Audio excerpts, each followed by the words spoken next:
difficile de dire. Je pense que le discours du maître est en crise, c'est-à-dire que le discours du maître est en crise, mais pas partout. Par exemple,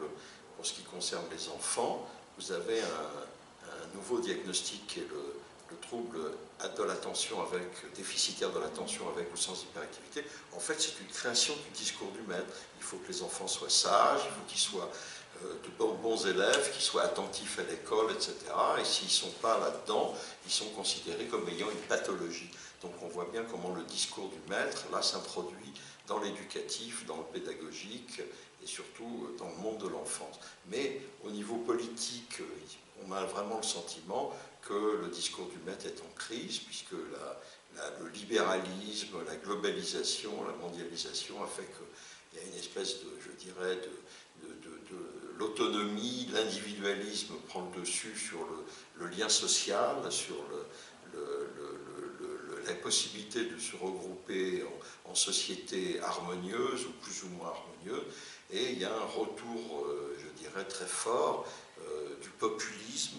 du nationalisme et du religieux, qui sont je dirais, des tentatives de restaurer, me semble-t-il, une certaine forme de discours du maître, mais au-delà même du discours du maître, il y a une certaine forme de patriarcat, c'est-à-dire de loi du père qui n'en finit plus de mourir dans nos sociétés démocratiques, et ça crée des angoisses très fortes, ça crée des fractions, et il y a une phase historique dans laquelle on va traverser et qui fait qu'avant qu'on trouve des solutions intelligentes, il y a un certain nombre de crispations, un certain nombre de régressions politiques qu'on voit en Hongrie, qu'on voit peut-être en Bulgarie, qu'on voit en France, qu'on voit aux États-Unis, et avec Donald Trump, qui à mon avis essaye de jouer les muscles, de jouer Monsieur Muscle, de jouer, je dirais, le semblant de discours du maître, mais je crois que c'est sans avenir. Je pense que la solution n'est pas dans le retour d'un discours du maître qui tienne. Il y a une crise du savoir, et en même temps il y a une généralisation du savoir, et c'est cette période difficile que nous traversons. Mais moi je suis optimiste, sauf si ça tombe dans des guerres épouvantables, mais je pense que dans 10 ans, 15 ans, 20 ans, la société aura absorbé cette globalisation, aura absorbé cette crise du savoir et sa généralisation, et on pourra retrouver un équilibre. Mais là, on est en période difficile parce que les gens souffrent je dirais, de l'impact de cette globalisation, de cette mondialisation,